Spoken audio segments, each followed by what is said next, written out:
तुही रे माझा मितवा ह्या मालिकेच्या पुढील काही येणाऱ्या भागांचे अपडेट जाणून घेऊया आपल्या आजच्या या व्हिडिओमध्ये।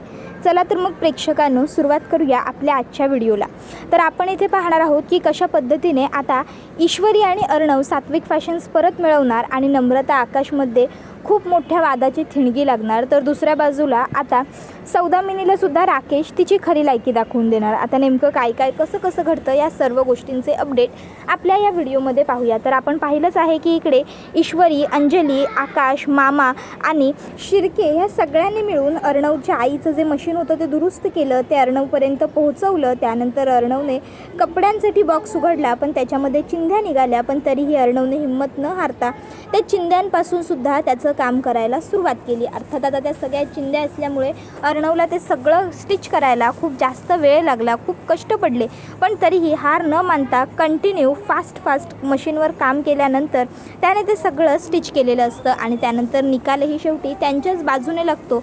अर्णवचा नंबर येतो आणि आता अर्णवला जे पैसे असतात, बक्षीस असतं ते मिळालेलं असतं। आता इकडे बाकीचे जे कंटेस्टंट असतात, जजेस, त्यांचं सुद्धा कौतुक करतात, त्यांनी सुद्धा उत्तम काम केलं असं म्हणतात, पण अर्णवने जे काम केलं ते खरोखर खूप क्रिटिकल होतं। पहिले तर त्याच्याकडे मशीन नव्हतं, नंतर मशीन आलं, पण जेव्हा त्यांनी त्यांचा बॉक्स उघडला तर त्या बॉक्समध्ये त्यांना व्यवस्थित कपडे मिळाले नाही, पण तरीही त्यांनी हार न मानता न थांबता प्रयत्न केला आणि म्हणून खरं तर ते विजयी होण्यास पात्र आहेत असं म्हणून जजेसने त्यांना विनर केलेलं असतं।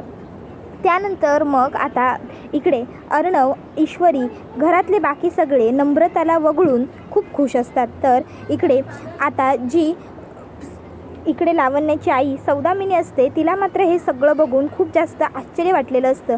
तिला प्रश्न पडलेला असतो की हे सगळं घडलंच कसं, म्हणजे मी एवढे प्रयत्न केले, ते सगळे प्रयत्न पुन्हा एकदा पाण्यातच गेले का? मी एवढं काय केलं ईश्वरी आणि अर्णवला जिंकता येऊ नये म्हणून ईश्वरीची दृष्टी घालवली, त्यानंतर मी आज अर्णवचं मशीन खराब केलं, पण तरीही माझ्या हाती काहीच कसं लागलं नाही। एवढं कसं कोणी हुशार असू शकतं, एवढे कसं हे जिंकतायत, नेमकं असं काय घडतंय? हे सगळे प्रश्न आता इकडे सात्विकाला पडलेले असतात। पण आता त्यावेळी सात्विकाची चिडचिड होत असते, इतक्यात तिकडे देवसरे सुद्धा आलेले असतात। आता मग सौदामिनी देवसरेंवरती सुद्धा भडकते आणि म्हणत असते की काय हे देवसरे, एवढे सगळे पैसे दिले मी तुम्हाला आणि त्याच्या बदल्यात हे काय झालं?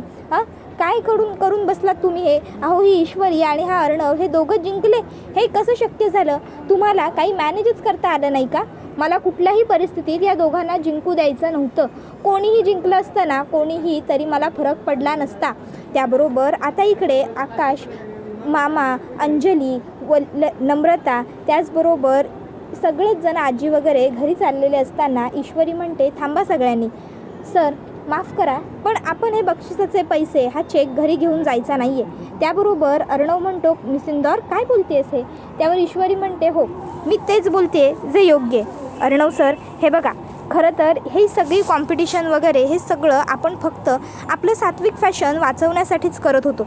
मग मला वाटतं की आपण हे पैसे घरी नेण्याची काहीच गरज नाही आहे। तसंही आपल्याला आपलं सात्विक फॅशन्स वाचलं ही आनंदाची बातमी घेऊन घरी जायचं आहे। आपण एक काम करूया, आपण इथे हे पैसे त्या सौदामिनी देशमुखला देऊन टाकूया।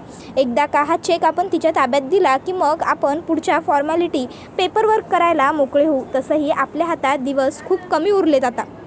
त्यावेळी ही गोष्ट अर्णवला सुद्धा पटते आणि अर्णवसुद्धा म्हणत असतो, हो मिस इंदौरचं बरोबर आहे, ऑलरेडी त्या सौदामिनी देशमुखला आपल्याला आपली कंपनी परत करायची नाही आहे। त्यात आपण हे असे जर दिवसाला दिवस वाढवले तर पुढे आणखीन जास्त आपल्यासाठीच कॉम्प्लिकेशन वाढत जातील। त्यापेक्षा आपण एक काम करूया, मिस इंदौर म्हणते त्याप्रमाणे तिला आत्ताच्या आत्ता पैसे देऊया आणि जाऊया। त्यावेळी ईश्वरी म्हणते, आणि तसंही आपण जिंकलोय, त्या बदल्यात आपल्याला एवढी मोठी ट्रॉफी मिळाली आहे, हे सर्टिफिकेट मिळालं आहे, आपण आपल्या विजयाची आठवण म्हणून हे सगळं तर आपल्याजवळ ठेवून घेणारच आहोत ना। मग त्याच्यानंतर आता ईश्वरी, अर्णव हे दोघंजणं सौदामिनीकडे आलेले असतात। आता ते तिच्याकडे येतात आणि आता तिला ते पैसे देत म्हणत असतात की हे घे, हे तुझे पैसे।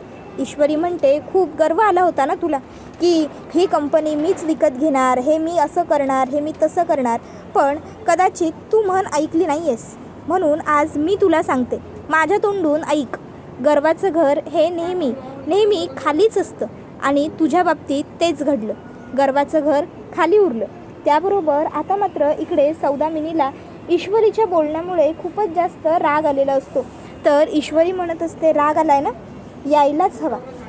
इतकाच राग, किंबहुना ह्यापेक्षाही कितीतरी पटींनी जास्त राग आम्हाला आलाय तुझा, पण तरीही आम्ही शांत आहोत.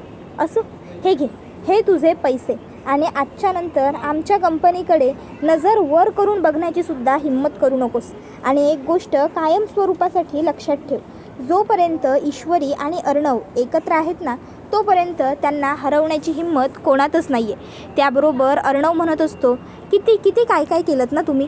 आधी माझ्या बायकोची दृष्टी घालवली, त्यानंतरनं माझं आईचं मशीन खराब केलं. तुम्हाला काय वाटलं होतं, आईचं मशीन नसलं तर मी खेळूच शकणार नाही, बरोबर ना. पण तुम्ही हे विसरलात की जरी तुम्ही माझ्या आईचं मशीन बंद पडलं असलं ना, डिसमेंटल केलेलं असलं, तरी ते सुरू करण्यासाठी माझ्याकडे माझी बायको होती. माझ्या बायकोची मला साथ होती, त्यामुळेच ते मशीन सुरू झालं आणि मी जिंकलो, कळलं ना. मी कपडेही शिवले आणि त्याच मशीनवर शिवले.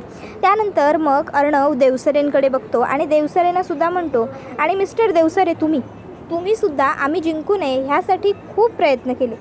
आधी माझ्या लक्षात येत नव्हतं, पण आता मात्र माझ्या लक्षात आलं आहे की तुम्ही हे एवढं सगळं कशासाठी केलं. तुम्हाला का आमच्या मशीनचं इन्स्पेक्शन करायचं होतं, आम्हाला पास कसे मिळाले नाही, आम्हाला पास मिळताना एवढा मोठा इश्यू कसा झाला, सर्व गोष्टी हळूहळू आल्या आहेत माझ्या लक्षात. असं, पण शेवटी त्या सर्व गोष्टींचा काही फायदा झाला नाही, हे सुद्धा तितकंच खरं, बरोबर ना. त्याबरोबर मग आता अर्णव हा सौदामिनीकडे बघू लागतो. सौदामिनी म्हणते की हे बघ. त्यावर अर्णव म्हणतो, तुम्ही ऐका, आम्हाला काही बघण्याची गरज वाटतच नाही, लवकरात लवकर पेपरवर्क करायला घ्या मिस सौदामिनी. कारण काय आहे ना, मला माझी कंपनी लवकरात लवकर पूर्णपणे माझ्या ताब्यात हवी, त्यासाठी प्रोसिजर करायला घ्या. 15 दिवसच आहेत ना आपल्याकडे, वेळ कमी होता, आता तर फक्त काहीच दिवस उरलेत. त्याबरोबर मग आता लगेचच ईश्वरी आणि अर्णव हे दोघंजणं तिकडनं निघून जातात. आता मात्र इकडे सौदामिनीचा आणखीनच जास्त संताप होतो. सौदामिनी म्हणत असते, हे सगळं तुमच्यामुळे झालं आहे मिस्टर देवसरे. तुम्हाला साधा एक विनर मॅनेज करता आला नाही का. तुमच्यामुळे माझ्या हातातून सात्विक फॅशन गेलं. तुमच्यामुळे माझ्या मुलीचा बदला घेण्यापासून मला मागे पडावं लागलं. आजपर्यंत ह्या सौदामिनी देशमुखला हरवेल असं कोणीही झालं नव्हतं, पण आज पहिल्यांदा सौदामिनी देशमुख हरली. नाही, पण काहीही झालं तरी मी इतक्या सहजासहजी हार मानणार नाही. काहीही झालं तरी मी माझ्या बाजूने प्रयत्न सोडणार नाही, असं म्हणत सौदामिनी राकेशकडे त्याला भेटायला आलेली असते. आणि आता ती राकेशला म्हणत असते, काय बातमी पोहोचली की नाही तुझ्यापर्यंत. ते ईश्वरी आणि अर्णव जिंकले सुद्धा, आणि मिळालेल्या पैशातून माझे पैसेसुद्धा त्या लोकांनी पेड केलेत.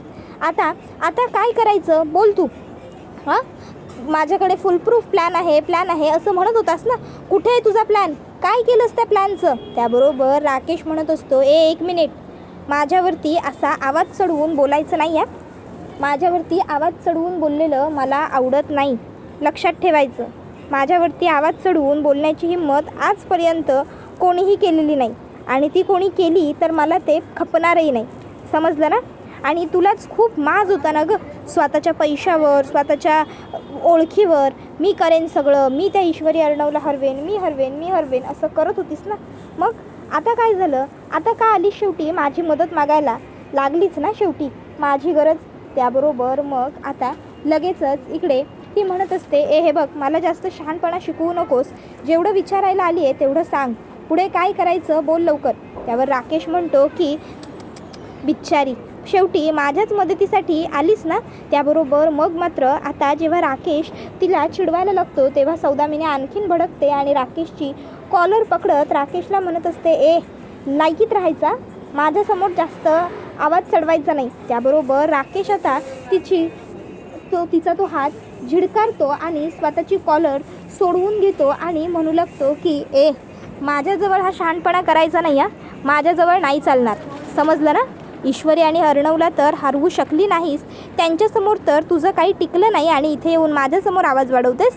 त्याबरोबर दुसऱ्या बाजूला इकडे नम्रतासुद्धा आकाशवर खूप भडकलेली असते. नम्रता आकाशला म्हणत असते, झालं, भरलं तुमचं पोट, झालं समाधान.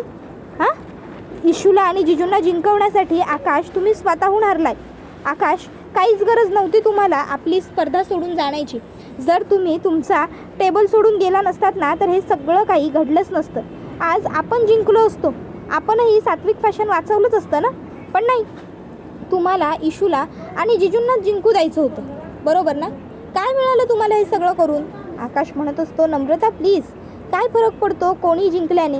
आपल्याला फक्त सात्विक फॅशन वाचवण्यासाठी पैसे हवे होते आणि ते आपल्याला मिळालेत. मग विषय सोड, उगाचच्या उगाच विषयाला वेगळं वळण लावण्याची काही गरज नाही आहे. उलट हा खूप आनंदाचा क्षण आहे. अगं डबल सेलिब्रेशनची मुवमेंटही. एका बाजूला जिजू आणि तुझी बहीण जिंकलेत, तुझे जिजू आणि तुझी बहीण जिंकली आहे ना, माझा भाऊ आणि माझी वहिनी जिंकली आहे ना. मग आनंदाची गोष्ट आहे ही. आणि आपले सात्विक फॅशन्स परत मिळालं म्हणजे विचार कर केवढं चांगलं घडलं आहे आजच्या दिवसात. तू सेलिब्रेशनचं बोलायचं सोडून, कसं काय करायचं हे विचारायचं सोडून, हे भांडण कसलं करत बसली आहेस माझ्याबरोबर? नम्रता, हे बघ, जे घडलं ते सोडून दे. नम्रता म्हणते, असं कसं सोडून देऊ, असं कसं विसरून जाऊ? आकाश, आज आपण सुद्धा जिंकू शकलो असतो जर तुम्ही असा आगाऊपणा केला नसतात तर. आज आपल्याला मिळाली असती ती ट्रॉफी.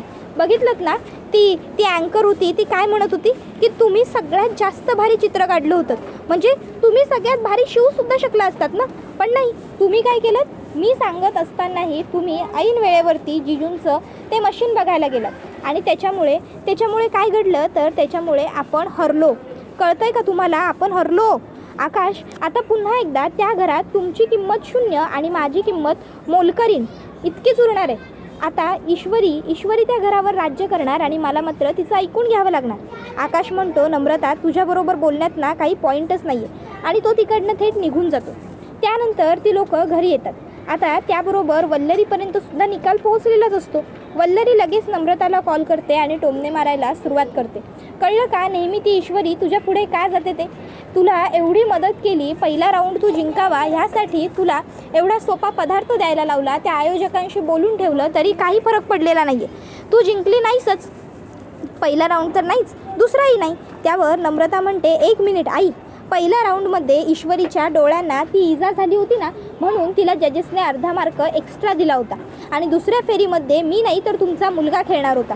आणि ऐन मुवमेंटवरती आकाश मशीन सोडून त्या अर्णव जिजूंचं आणि इशूचं मशीन रिपेअर करायला निघून गेले. सांगा ना, मग ह्या सगळ्यात माझा काय दोष होता? या सगळ्यात मी काय करायचं होतं? आकाश ना, नका जाऊ तिकडे, नका जाऊ, तुम्ही तुमचं काम पूर्ण करा, तुम्ही आपल्या कामावर फोकस करा, हे मी खूप सांगितलं, पण त्यांनी माझं काही ऐकूनच घेतलं नाही. यात माझा काय दोष? उलट जर आज आम्ही हरलोय ना तर त्याला जबाबदार मी नाही तर तुमचा एकुलता एक लाडाचा लेक आहे, ज्याला फक्त दादा दादा दादा इशू इशू इशू एवढंच दिसतं, ज्याला त्या दोघांपुढे काही दिसतच नाही. मला तर वाटतं त्यांचं जगच आता त्या दोघांभोवती फिरायला लागलं. त्याबरोबर वल्लरी म्हणते, तेच तर मला म्हणायचं आहे की अगं त्याचं एक डोकं मूर्खासारखं चाललं, पण तू तर त्याची लग्नाची बायको आहेस ना. काय म्हणतात ते, लव्ह मॅरेज आहे ना तुमचं. मग लव्ह मॅरेज केलं आहेस ना त्याच्याशी, मग तुला साधं तुझ्या नवऱ्यापुढे इतका हट्ट मांडता आला नाही का की आपल्या मशीनवरून तू हलायचं नाहीस म्हणून? जर तू त्याच्याबरोबर तशी वागली असतीस, तू त्याच्याकडे हट्ट धरला असतास की नाही म्हणजे नाहीच जायचं मशीनवरून, तर तो गेलाच नसता. नम्रता, नवऱ्याला मुठीत ठेवायचं असतं आपल्या, असं म्हणतात, ते काही उगाच नाही. बघ तुझे सासरे बघ, माझ्या शब्दाच्या पुढे आहेत का ते? त्यावर मग नम्रता म्हणते, पण मग मी काय करू आई? जर मी आकाशला सांगून त्यांनी माझं ऐकलंच नाही तर माझा काय दोष? मी त्यांना किती वेळा म्हटलं की नका जाऊ, पण त्यांनी माझं काही ऐकलंच नाही. मी काय करू मग? त्यावर मग वल्लरी म्हणते, जाऊ दे गं, मूर्ख आहेस तू, तुझ्याशी बोलून ना मला आणखीन माझा वेळ वाया नाही घालवायचा. आणि ती फोन कट करते. त्याबरोबर मग मात्र इकडे नम्रताला आणखीन जास्त राग येतो. नम्रता विचार करते, अरे पण माझा काय दोष आहे? मी माझ्या बाजूने पूर्ण प्रयत्न केले होते ना. हे सगळं इशूमुळे झालं. जर ना वेळेवरती इशूने ते मशीन दुरुस्त करून आणलं असतं ना, जिजूंना कपडे शिवता आले असते ना, ते दोघं जण जिंकले असते. आज इशूमुळेच मी हरले. इशूमुळेच मला एवढे सगळे लोकांचे टोमणे ऐकावे लागतात.